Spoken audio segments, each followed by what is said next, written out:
कहानी उस घर की है जहाँ बहू और बेटी को एक माना जाता था, लेकिन फिर।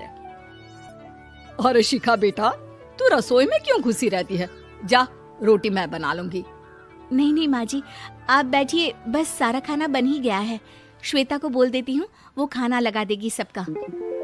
सॉरी भाभी, मेरे पास वक्त नहीं है। माँ, मुझे पैसे देना, पार्लर जाना है। हाँ हाँ चली जाना, भाभी को भी ले जाना। वो भी जाने को बोल रही थी पार्लर, पर पहले ना मदद कर दे उसके खाना लगाने में। देख माँ, वो बहू है, उसे बहू रहने देना, इतना सर पर मत चढ़ा भाभी को। श्वेता, ज्यादा मत बोला कर। बहू और बेटी में कोई फर्क नहीं होता है। जा जाकर काम कर। ननद को माँ का भाभी से इस तरह प्यार करना बिल्कुल अच्छा नहीं लगता। वो बार बार किसी न किसी तरह माँ को भाभी के खिलाफ भड़काती रहती, लेकिन कोई फायदा ना होता। एक रोज, अरे बेटे किशन, जा बहू को कहीं घुमा कर ला, सारा दिन घर में काम करती रहती है। हाँ माँ, हम लोग जा रहे हैं ना गोवा। अच्छा जी, भाभी ने तो हमें बताया भी नहीं। वैसे तो सारी पंचायत करती है, ये गोवा वाली बात क्यों छुपा गई हमसे? अरे क्योंकि उसे खुद नहीं पता था बहन। मुझे टिकट सस्ती मिल रही थी तो मैंने बुक कर दिया।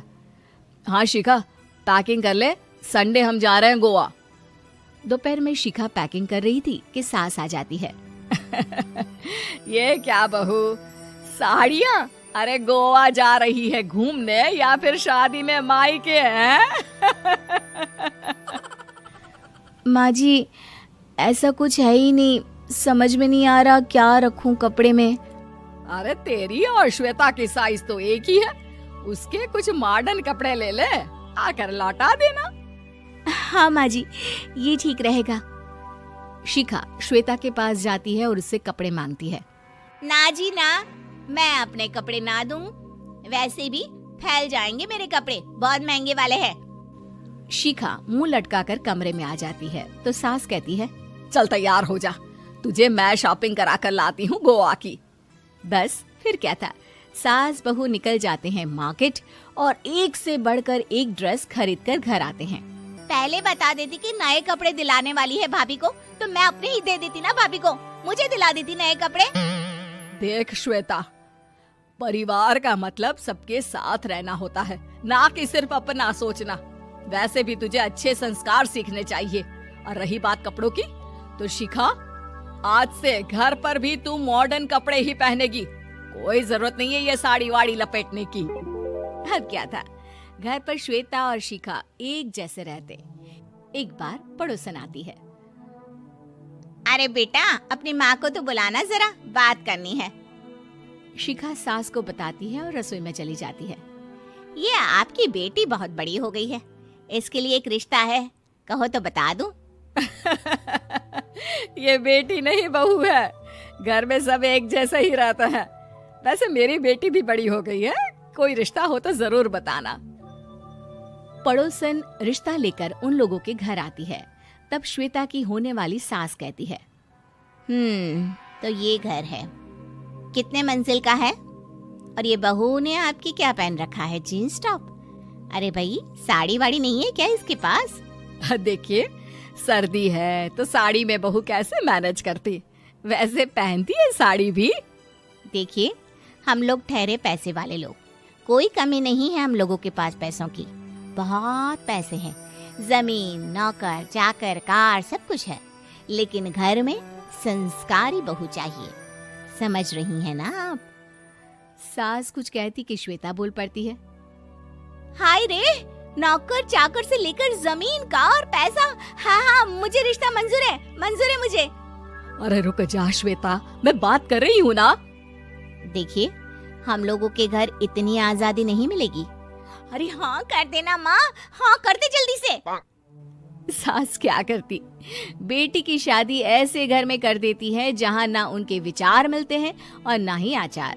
शादी के बाद एक रोज फोन पर, श्वेता बेटा, एक बार घर आ जा, बहुत दिल करता है तुझे देखने का। माँ, वो घर पर बहुत काम होता है, कैसे आऊँ? बड़ा घर है, लेकिन आने जाने वालों की लाइन ही लगी रहती है। बेटा, मैं तो जानती थी उस घर का हाल, लेकिन तू ही नहीं मान रही थी। माँ देख, हर घर का यही हाल है।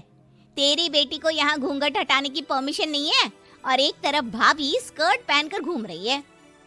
बेटा, मुझे क्या पता था कि मेरी बेटी को ससुराल के नाम पर पिंजरा मिल जाएगा। अच्छा माँ, फोन रखती हूँ, सास को गर्मा गर्म रोटी खिलानी है। तुम लोगों की तरह नहीं कि एक रोटी बनाओ, एक सब्जी बनाओ, फिर सारा दिन फ्री होकर घूमो। सास फोन तो रख देती है, लेकिन सोच में पड़ जाती है कि एक तरफ बेटी जिसे कोई आजादी नहीं, वहीं दूसरी तरफ बहू जिसे देखकर लगता ही नहीं कि उसकी शादी भी हुई है। अगले रोज। शिखा, अरे ओ शिखा। हाँ माँ, क्या हुआ? कुछ चाहिए आपको? मैं जिम जा रही थी। जिम के कपड़ों में बहू को देखकर सास को घूंघट में अपनी बेटी का ख्याल आता है। देख बहू, घर में बहू की तरह रहा कर। इतने टाइट कपड़े पहनकर जिम जाना पसंद नहीं मुझे। जा जाकर रोटी बना। रोटी? माँ, अभी तो शाम के 6 बजे हैं, इस वक्त रोटी? अब क्या मेरे खाने पीने पर भी पहरा है? अरे जब मर्जी तब मैं अपने घर में खा भी नहीं सकती क्या? बहू को अजीब लगता है।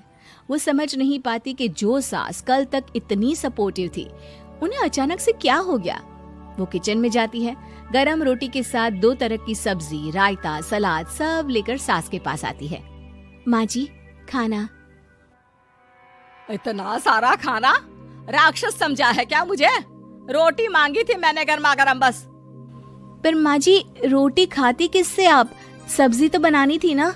अरे भूख मर गई मेरी तेरी बहस से। जा जाकर काम कर, अंदर पूरी रसोई साफ कर। बहू अंदर चली जाती है। थोड़ी देर में श्वेता घर आती है। अरे शिखा, जल्दी से चाय ला, पकवान बना, मेरी बेटी आई है। अरे नहीं नहीं माँ, ड्राइवर बाहर खड़ा है। मैं तो घर का कोई सामान खरीदने के बहाने यहाँ आ गई हूँ, मुझे जाना होगा। अरे बेटा, पर कितने दिनों बाद देख रही हूँ तुझे। रहने आ जाना 2-4 दिन के लिए। आ जाऊंगी माँ, जब मेरी सास मरेगी तब। मैं तो रोज मन्नत मानती हूँ कि मेरी सास मर जाए तो अच्छा है। अच्छा चल, जा रही हूँ माँ। हे भगवान, कैसे कैसे दिन देखने पड़ रहे हैं मेरी बेटी को। सास अंदर जाती है, जहाँ श्वेता की जिम वाली सहेली का फोन आया होता है। क्या बात है, आज जिम नहीं आई? अरे पता नहीं यार, आज माँ को क्या हो गया अचानक। पर खैर कोई नहीं, लगता नहीं कि मैं अब जिम आ पाऊंगी। शिखा स्पीकर पर बात कर रही थी, जिसे सास सुन रही थी। यार, ये सास ना होती ही ऐसी है। मैं तो कहती हूँ बुढ़िया जल्दी मरे और तू आराम से जिए। शिखा को सहेली की बात पर गुस्सा आ जाता है। माँ के मरने की कौन सा बच्चा दुआ मांगता है मोहिनी? आगे से ऐसी बात मेरे सामने मत करना। हमारे घर की शोभा ही माँ है। क्या हुआ जो थोड़ी शक्ति दिखा रही है? उसमें भी कोई ना कोई उनकी भलाई ही होगी। मैं तो कहती हूँ भगवान मेरे जैसी सास सबको दे, जो सिर्फ माँ की तरह है। सास वाली तो कोई बात ही नहीं है उनमें। सास ये बात सुन रही थी। उनकी आंख में आंसू आ जाते हैं कि क्यों वो बेटे की किस्मत में बहू को भी भागीदार बना रही थी।